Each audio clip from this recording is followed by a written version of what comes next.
So I think that's going to be very big news. NATO is going to become very strong with us, and I appreciate doing it. Perhaps you want to talk about it? Yeah, absolutely. Let me first, before we go to the spending, I just want to recognize your decisive action on Iran.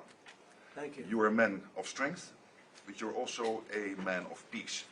And the fact that you are now also successful in getting this ceasefire done between Israel and Iran, I really want to commend you for that. Thank you very much. And I think this is important for the whole world.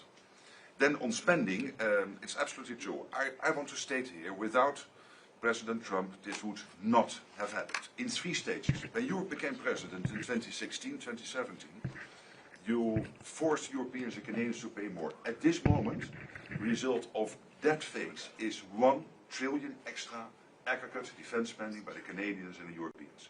Then came phase 2, when you became president in January last year. Phase 2 is that all the countries not yet on 2% have now committed to the 2%. This is the old goal from Wales in 2014. 7 were not on 2%, some were saying somewhere in the 2030s. Now this year, all of them, including Canada, including Italy, including Belgium, they have all now committed to the 2%. And now comes the big splash. Today, we will decide to go to 5%. We have to keep ourselves safe from our adversaries, but also because it is fair to equalize with the United States. With this 5%, the Europeans and the Canadians will equalize their defense spending with the United States. So this is not about American taxpayers paying more. This is about Europeans, Canadians paying more. And again, this would not have happened. I'm really saying this here. And some people might criticize me, but then when I speak with them, they all say, yes, you're right. This would not have happened if you would not have been elected in 2016 and re-elected last year and back into office in January. So I want to thank you. Well, thank you very much. It's a great victory for everybody, I think. And we will be equalized very shortly, and that's the way it has to be. It's going to be a lot of money, too, a lot of defense. Trillions extra. Yeah, and we have a great relationship, and we've had a great relationship from the beginning. Highly respected man, and yeah, we appreciate you being here too, everybody. We really do. We have a tremendous group of people on my left and a tremendous group of people on my right. They might be even better than my people. I don't know. Let's have a fight. Let's figure it out. Anyway, but we appreciate it, and we've had a tremendous relationship, Mark and I, and we've really worked on this subject for a long time. And when Biden was here, it just died. Like everything else died. And now it's, you're going to take, I guess, a vote today, right? Absolutely. Today we will decide unanimously to do this. That's my absolute conviction. So we can't talk about it until the vote's taken, because sometimes, you know, strange things happen with those. But I think you're going to I'm not too worried. I think you're going to do very well. Everyone's very happy about it. Go ahead, yes. Mr. President, how is the Iran-Israel ceasefire going, in your opinion? I think very good. Israel came back yesterday. I was so proud of them because they came back. You know, they went out because they felt it was a violation, and technically they were right, but it just wouldn't have worked out very well. And they brought the planes back. They had gone on to another journey because it was a little bit of a violation, and I said, you got to get them back. And they came back, and it was a great thing, and it's going very well. Mr. President, what are your sort of response to the foreign minister saying he still wants to enrich nuclear? Hello, Katie. She's so great, this one. Any question she asks, I'll answer. Well, maybe I better not say that. What was your question? What is your response to the Iranian foreign minister continuing to say Iran will enrich uranium and pursue nuclear weapons? Well, I don't know if they've said that, but I'll tell you, the last thing they want to do is enrich anything right now. They want to recover. And we won't let that happen, number one. Militarily, we won't. I think we'll end up having somewhat of a relationship with Iran.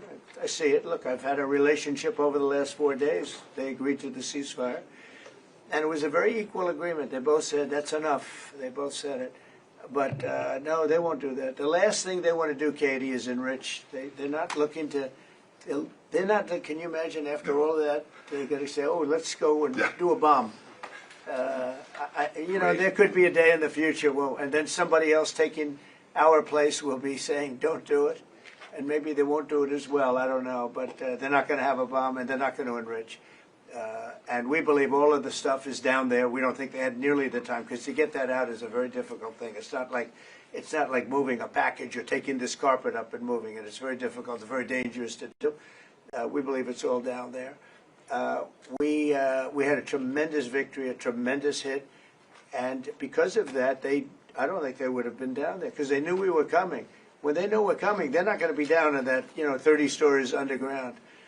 So, no, I think it was just a tremendous victory for everybody, including Iran. Look, they've got a country, and they've got oil, and they're very smart people, and they can come back. Israel got hit very hard, especially the last couple of days. Israel was hit really hard. Those ballistic missiles, boy, they took out a lot of buildings. And they've been great. Bibi Netanyahu should be very proud of himself. And they've really been great. But they're not going to be building bombs for a long time. Mr. President, what's your reaction to the intelligence reports saying that the Iranian nuclear sites were only partially devastated, not entirely? Yeah, well, they said it was actually, the report said it could have been they don't know. I mean, they did a report. I could have Pete talk to it because his department did the report. They really don't know. I think Israel's going to be telling us very soon because Bibi is going to have people involved in that whole situation. We hear it was obliteration. It was a virtual obliteration. When you take a look at the ground above, don't forget the flame is all underground. But everything above, if you look at the before and the after picture, everything above is burned black. The trees, everything. There's one building, but that's a building that sunk substantially into the granite, so that the fire goes right over it. I believe it was total obliteration. I believe they didn't have a chance to get anything out because we acted fast. If it would have taken 2 weeks, maybe, but it's very hard to remove that kind of material. Very hard and very dangerous for them to remove it. Plus, they knew we were coming, and if they know we're coming, they're not going to be down there. There aren't too many people that are going to be down there.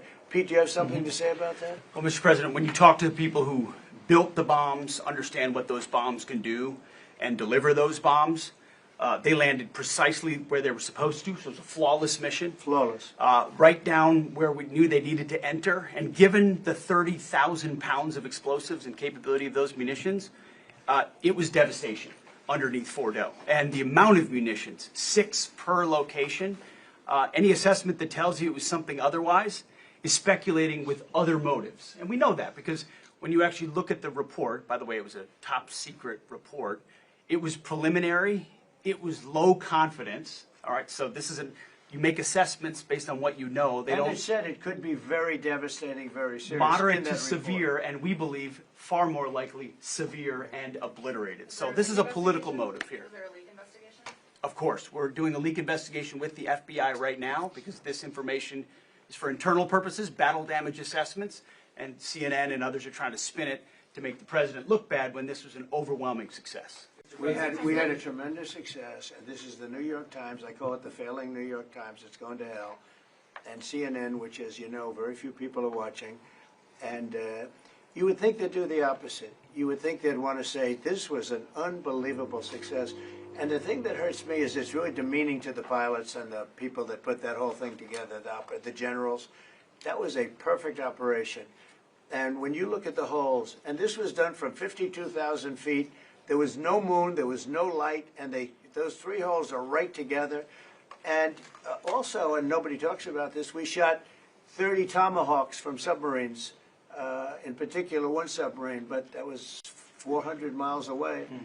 And every one of those Tomahawks hit within a foot of where they were supposed to hit, took out a lot of buildings that Israel wasn't able to get. We took them out with Tomahawks. We don't even talk about that.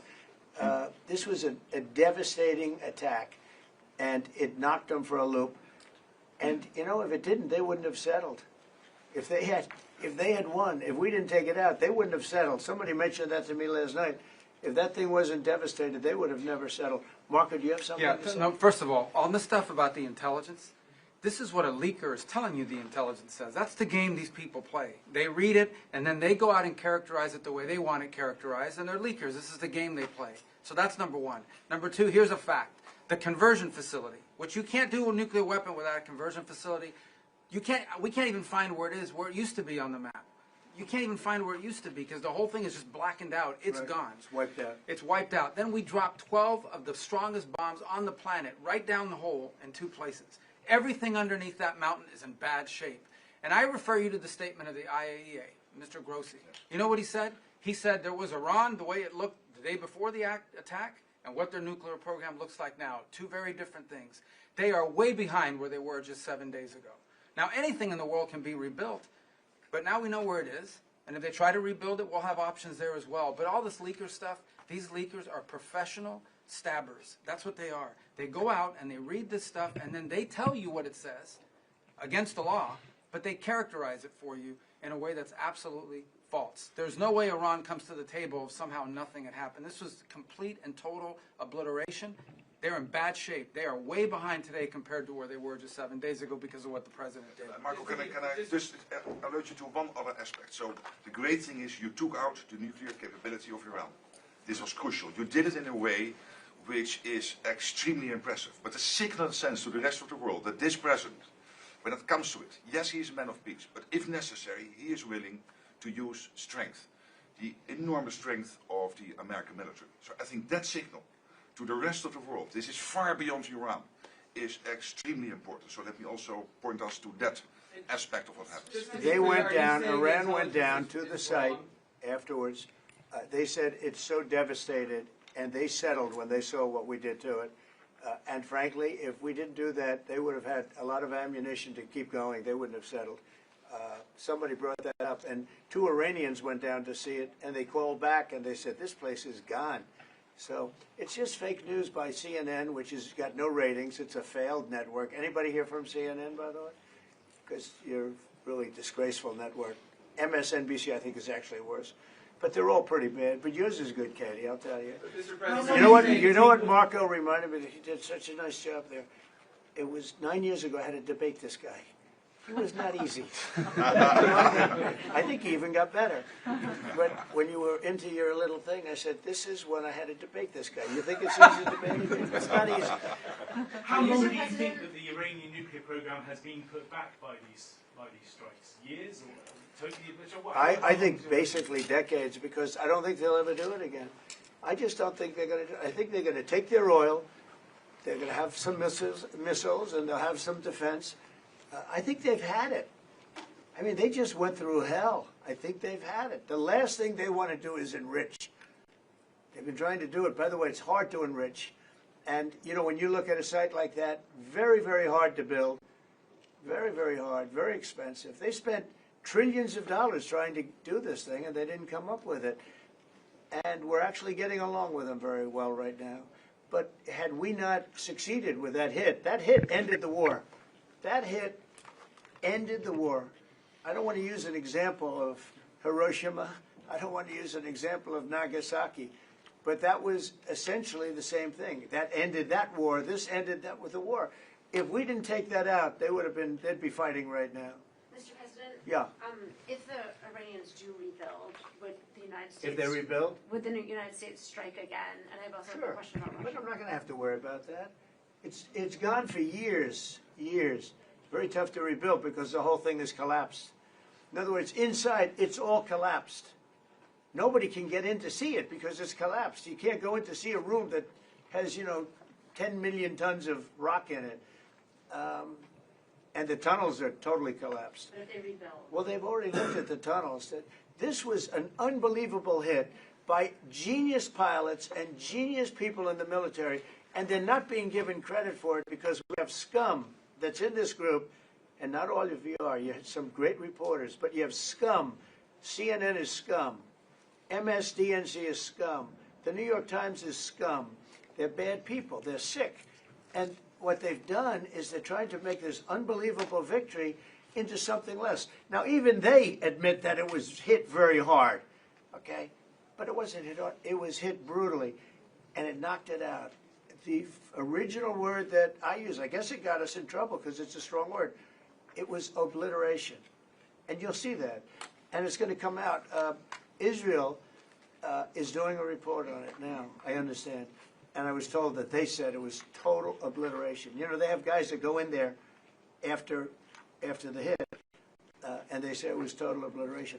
And, I don't want it for me. I want it for the pilots. I want it for the military. They did such a good job. If you were in the Situation Room with me, with the generals and all of the people that did such a good job, and then they get demeaned by these idiots at CNN who can't get ratings, the place is dying, nobody wants to even waste their time going on their shows.